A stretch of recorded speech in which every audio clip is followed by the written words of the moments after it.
There was a guy named Archibald Rutledge, and he was the first poet laureate of South Carolina.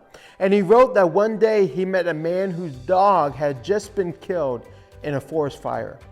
Heartbroken, the man explained to Rutledge how it all happened. Because this man worked outdoors, he often took his dog with him. And that morning, he left the animal in a clearing and gave him a command to stay and watch his lunch bucket while he went into the forest. His faithful friend understood, for that is exactly what he did. All of a sudden, there was a fire that started in the woods, and soon the blaze spread to the spot where the dog had been left, but he didn't move. He stayed right where he was in perfect obedience to his master's words. With tearful eyes, the dog's owner said, "I always had to be careful what I told him to do because I knew that he would do it." The dog was willing to obey what his master asked him to do.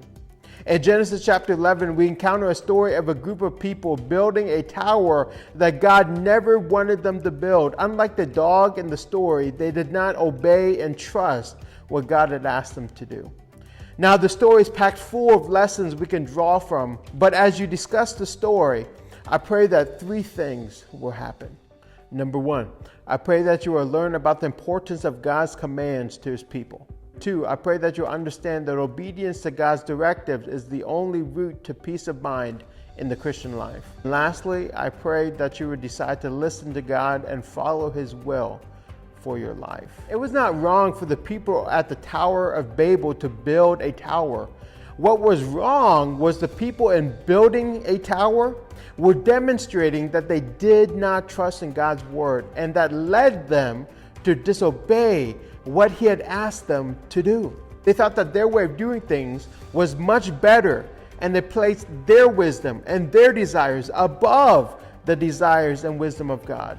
That is what got them in trouble. Friends, I pray and hope that we learn from the story and not repeat what the people who were building the Tower of Babel did.